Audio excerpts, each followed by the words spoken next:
Welcome. In the previous videos, we have seen force on a charge in magnetic field. Then later, we extended this idea to force on a differential current element.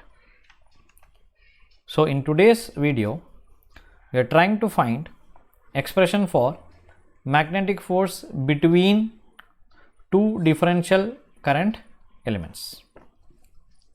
So, for considering differential current elements, let me consider two current circuits first. So, one current circuit which is carrying current I1 in anti-clockwise direction, and another current circuit which carries a current I2 in clockwise direction. In short span of time, I will tell you why I have considered the first current circuit in clockwise, anti-clockwise direction, and the other one in clockwise direction. So, basically I have to consider two circuits wherein the current will be in clockwise or anti-clockwise direction. So, this I1 can be clockwise and I2 can be anti-clockwise, okay, doesn't matter, but they should be in different directions. This is done because I have to consider differential current element, and in the differential current element the direction of the current should be same. Okay, so let us see what this means. Now, this is the entire current circuit, so I have to consider a small element of this entire current circuit. So, I am considering it here, the small element. Okay, this is one small element of first circuit, and this is the second differential element of the second circuit. So, first differential element is I1 dl1 and the second differential circuit is I2 dl2. Now, you see here this I2 is flowing like this in this differential current element towards up, right, this way. So, here also the I1 will be flowing like this. So, in I1 dl1 and I2 dl2 the current direction is same or upwards. So, that was the idea. That's why I have chosen this as anti-clockwise and this was clockwise, just to make sure that the current flowing in both the differential current element is same. Okay. Now, as we have already seen that this differential current element will have its own magnetic field and this differential current element will have its own magnetic field. So, the moment I say current element, you know that the charges are moving in here. That's why this is a current element. There is current flowing here, so charges should be moving, and as you know, the magnetic field can exert force only on moving charges. So, here there are charges moving in this particular element, and here also there are charges moving in this particular element.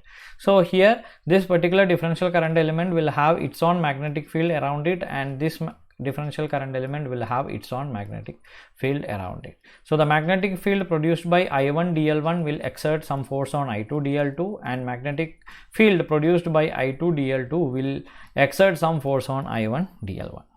So, our intention is to find what is the force between these two differential current elements. So, mathematically it is not feasible to find the force between. So, I have to first find what is the force by I1 dl1 on I2 dl2. Then I will try to find what is the force of I2 dl2 on I1 dl1. The combination of those forces will be nothing but the force between these two differential current elements. So, basically the force on current element 1, force on this current element due to the magnetic field produced by the second current element, okay, can be written, okay, something like this. So, the force, okay, as per the figure, so there will be force between them, okay, the force can be either in this direction or in this direction. At this point of time I am not aware of it, so I have to consider differential force, okay, differential force. So, there are the force itself is differential force, and the force exerted between them is again differential force. So, the force exerted is written as differential of differential force. This is very important notation to understand, okay. So, I have to notate this as differential of differential force. So this is d of df basically, and I will indicate any one. So let me indicate it as df1. So d of df1. So I have to evaluate d of df1 as well as d of df2. The differential force exerted by, okay, on current element 1, the differential force exerted on differential current element 1 due to the magnetic field produced by I2 dl2 can be notated as d of df1. On either way, or on the other way, this can be d of df2. Okay, now the distance, this distance between the differential current element accordingly will be either r12 or r21. If you are considering df1, okay, it will be r21 because the force is from 2 on 1, r21, and if you are considering d of df2, it will be r12.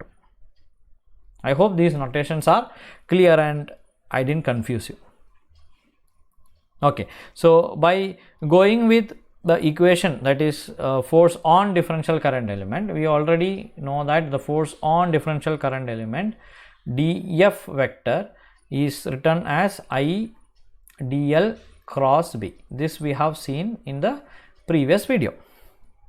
So extending this idea to the current scenario, my df becomes d of df1. So d of df1 is I1 dl1 because the force is on the first current element. So I1 dl1, and the magnetic field producing the force is due to the second field. So I write it as db2. So that is db2. Okay, so the force produced by this current element is db2. Basically, the magnetic field produced by the second current element is db2, and the magnetic field produced by the first current element will be represented as db1. So keep this also in your mind. Okay, now I have this expression now, but I don't have idea about db2. So if I want to proceed further, it is better to know what is db2. So here is where I am interested in applying certain theorems or laws which we have already studied. So according to Biot-Savart's law, the magnetic field produced by I2 dl2 at some point, okay, this point on this differential current element. So what I am trying to find, what is magnetic field produced by I2 dl2 at a distance r21. So that can be easily written using Biot-Savart's law. So if we apply Biot-Savart's law, the magnetic field, differential magnetic field produced. So basically magnetic field, Biot-Savart's law is defined for dh not dB, that is magnetic field intensity. So I will get an expression for dh2 from which I can easily find dB2. Okay, so as per Biot-Savart's law, dh2 can be written as the current element, that is the second differential current element, right, cross, so current element, the length of that current element cross the unit vector giving me the direction divided by 4 pi distance square. So this is Biot-Savart's law. If you are not finding how I am writing this, please revisit Biot-Savart's law.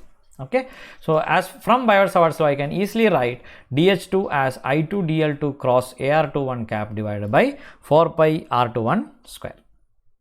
So I know that B is mu h. So using that relation, I can easily write what is dB2. So dB2 is mu into dh2. So mu times I2 dl2 cross ar21 cap whole divided by 4 pi r21 square.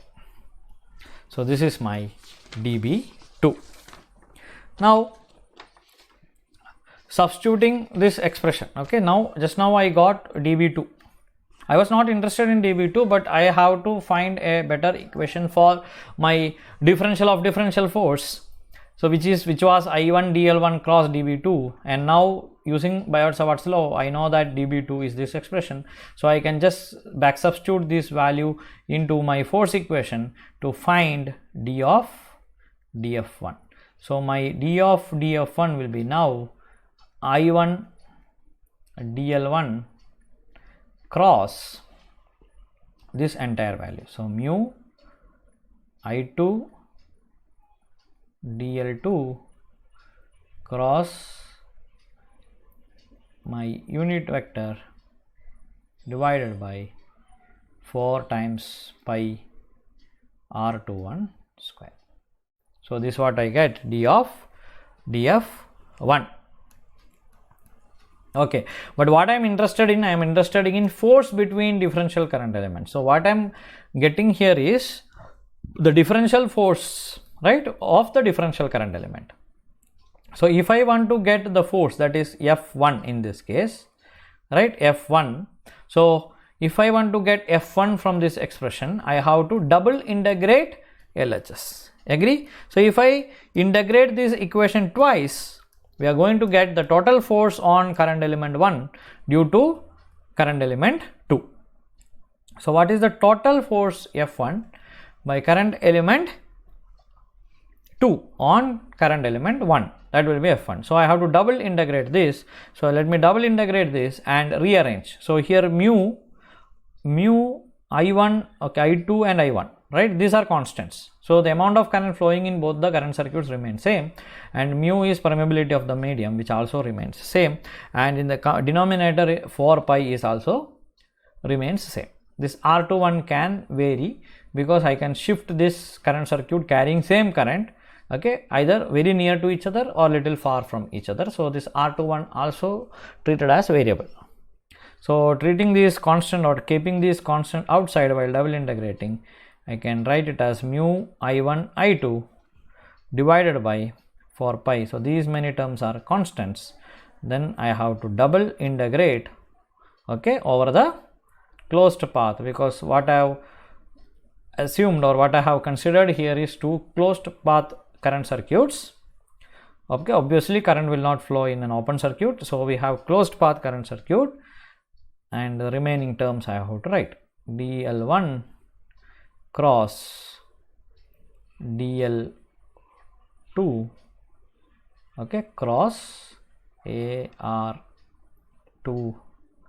1 cap whole divided by r21 square.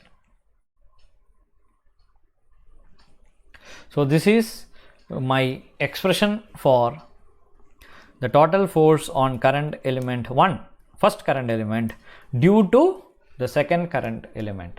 Now it is necessary for me to find an expression for what is the force on current element 2, okay, from the either direction. What is the force exerted by this current element onto the second current element, which will be nothing but d of df2, and the distance vector I have to consider as r12. So we have to follow the same procedure. I'll get d of df2 is I2 dl2 cross db1 vector. Then db1 vector can be found from Biot-Savart's law and all this. So since we have this expression with us, I can directly write what could be f2. So wherever you have I1, replace it with I2, and wherever you have dl1, now it becomes dl2, right? And the distance vector changes from r21 to r12. That's the only difference. So since I have this final equation, so similarly I can write the equation for f2. Okay, so f2 can be written as mu I2 I1, okay, that is same as I1 I2, okay, doesn't matter. So mu I1 I2 divided by 4 pi double integral dl1 becomes dl2 cross dl1 value crossed with ar12. Now it is now ar12. The direction of the force have changed So AR12 divided by R12 square. So this is my F2. So I have found separately what is the effect of forces on differential current elements in their vicinity. When you keep two differential current elements at some proper distance where it can apply force, because if they are very far, they will not apply force on each other, and they are very near, okay, it will be difficult to calculate the force. So at a proper distance separated by a small distance, the force between differential current element can be calculated using these two equations, F1 vector and F2 vector, based on the interest. If you want to calculate what is the force on differential current element 1, choose equation F1. If you want to find what is the total force on second differential current element, then try to use equation F2. So in the next video, we will try to derive force between two parallel conductors. Thank you for watching.